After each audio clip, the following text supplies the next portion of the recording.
Today's video is going to be about an imperfect masterpiece in gaming. And, well, where's better to begin than to define it? Let's define what an imperfect masterpiece is.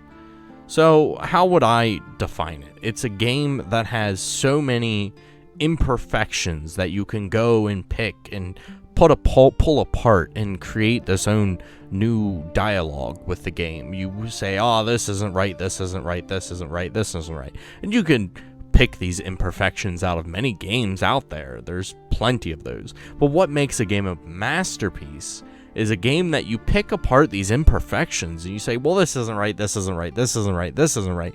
But at the end of the day, you end up saying to yourself, when you think of the game as an entire whole, I can't make it any better.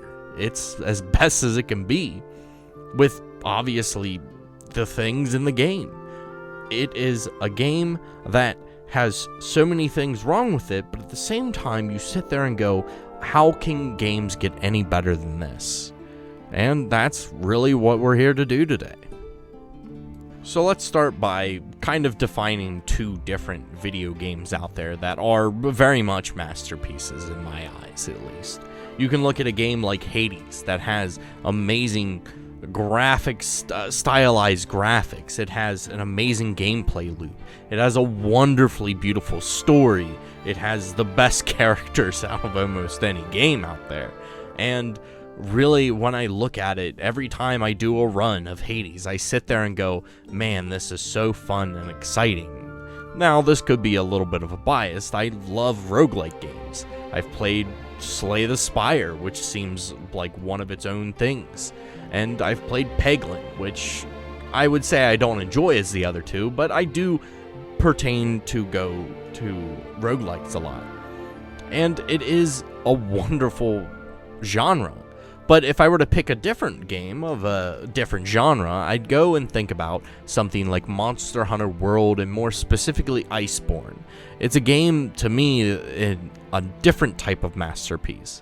Yeah, the story is not amazing. It's not even okay. It's a bare minimum story. Hey, go do this, go do that. But in that sort of game, that's what I want. Versus Hades has a very specific story that it's trying to tell. It's trying to get the player to get very involved in the game. And once you finish the story, there's still more to do, obviously. And in Monster Hunter, it's the same thing. You finish the story and hey, there's still more to do. You can keep doing more. There's nothing stopping you from playing the game. And Monster Hunter World has a lot of similarities in various regards to Hades as well. It has an amazing gameplay loop, fantastic soundtracks for monsters, might not have all the best characters, but those two aspects of the game are done so well that I wouldn't say that I would want to change the storyline. It's Monster Hunter. I don't want to change that storyline. Both of these games I look back on fondly, and well, I've been streaming Monster Hunter every day, and I'm playing it with a different mindset, obviously. I'm trying to learn World in order to play Wilds, because in Wilds you're going to have multiple different weapons with you, so I better learn other weapons. But while playing the game, I find myself wanting to enjoy that game all the time. And yes, it's the gameplay that carries it and makes it, to me, a masterpiece. But after all that has happened, what is an imperfect masterpiece? What games can I consider to be imperfect masterpieces? For me, I have to start with the game that I brought up just last week. I mentioned that Baldur's Gate 3 to me is an imperfect masterpiece, and it might be doing it a little bit injustice by saying that, but I call it a masterpiece because I wouldn't want anything changed about it. But also, I happen to find myself thinking a lot of times, man, I wish there were some changes in this. For instance, one of the big things that I think can be very obvious to players that play the game, perhaps doing a wizard or a sorcerer or something like that, is the lack of elemental support for certain element types. For instance, even though that you can, cast spells at a higher level, there is one element type that really struggles to get a lot going on for it. It's acid. there's not a lot of acid spells in the game.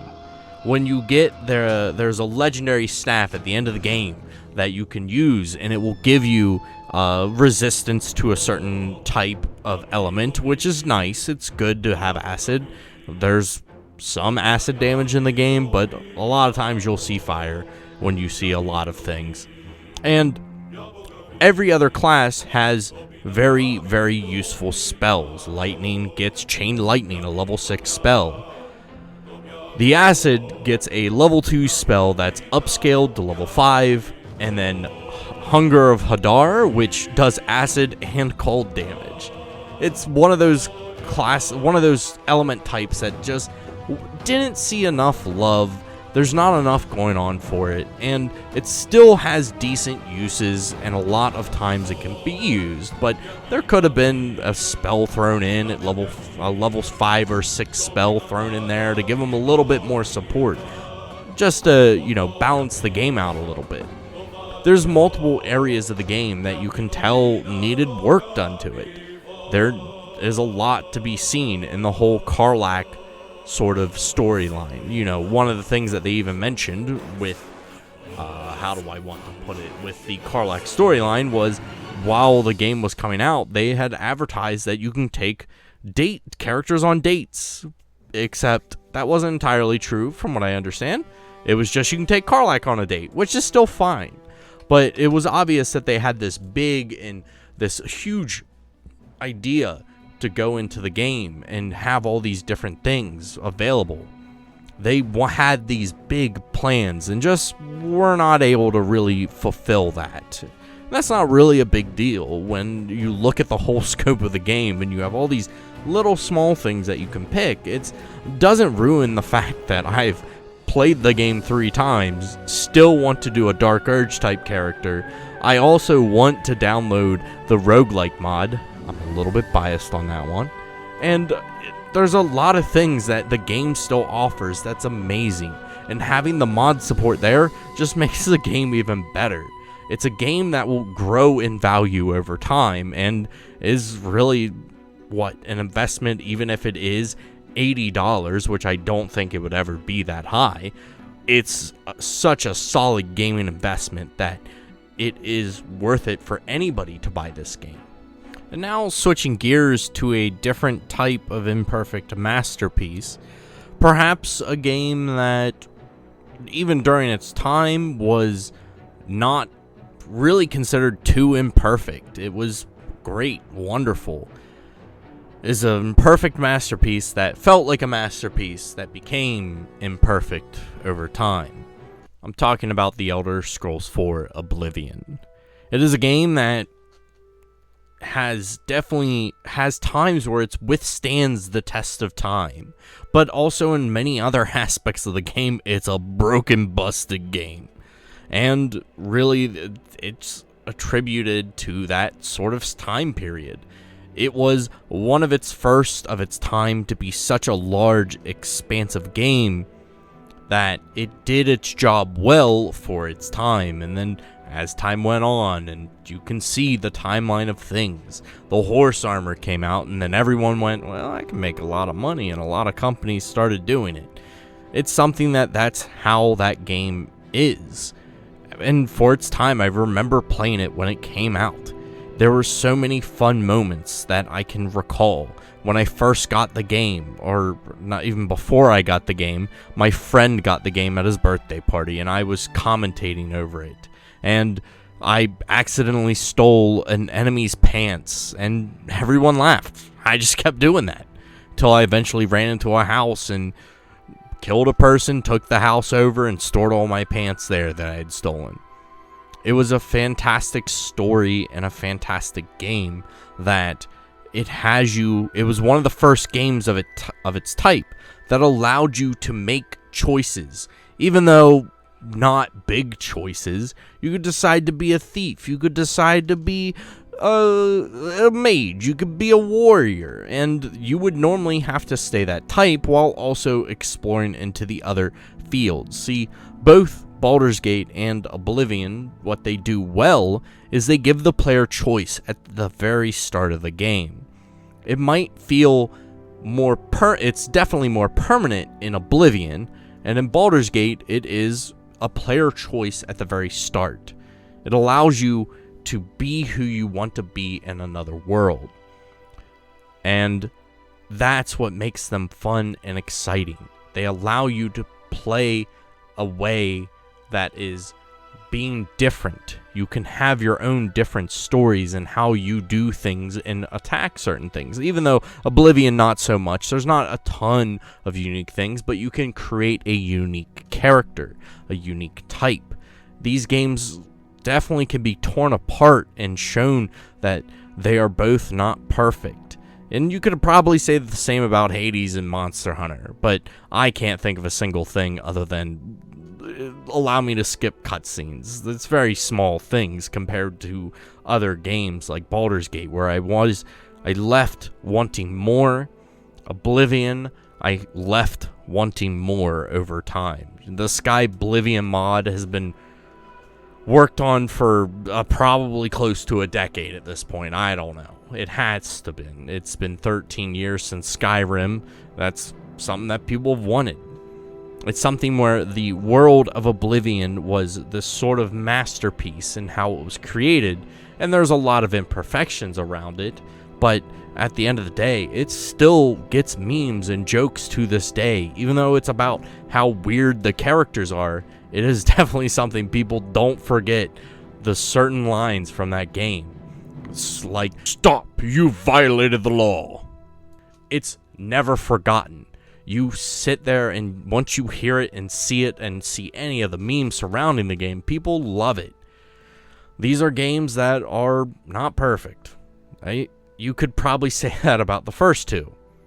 But they're games that I feel, out of all these different masterpieces, they'll be remembered for decades to come. Oblivion is about to turn 20 years old, and I guarantee it that when the Sky Oblivion mod finally comes out, people are going to want to flock to it. People are going to want to play it because the world was so interesting that it just had a little bit of combat issues. There's a lot to explore in gaming. There's a lot of things to understand. A masterpiece and an imperfect masterpiece can sit right next to each other. Hades is probably one of my top 5 games of all time. Monster Hunter World Iceborne, well, World and Iceborne are in my top 3. Baldur's Gate 3 is gotta be in my top 3. And Oblivion might be the lowest, being like a top 10 sort of game. These are all games that are amazing in their own right. And it's okay to not be perfect. Because, much like with looking at Oblivion or even looking at Hades, these are 2 gaming companies that would go to make great and wonderful things. If you look at Hades, you can look at the games prior to it and see how they culminate to this wonderful, beautiful masterpiece. Or something like Oblivion, if you enjoy Skyrim more, how everything learned in Oblivion can make Skyrim wonderful. And looking at something like Baldur's Gate 3, looking at Divinity Original Sin 2, I have 130 hours in that game and I've still not beat that game. It's one that I'm trying to do at this point, but seeing how much Larian learned from Divinity Original Sin 2 to Baldur's Gate 3 has me excited for the future. Seeing what they learned, what Bethesda learned from Oblivion to Skyrim, even though there's been a lot of bumpy paths throughout the time since Skyrim for the company, I still have that excitement for the next game. Because I want to see what they've learned and experience what they got to learn. And, you know, having an imperfect masterpiece now doesn't mean it's always going to be like that. Anyways, hope you enjoyed the video. If you liked it, give it a like. If you want to talk about anything that I might not have mentioned or thought about, tell me below. And consider subscribing. I plan on putting a video out once a week. Thank you. Have a good one.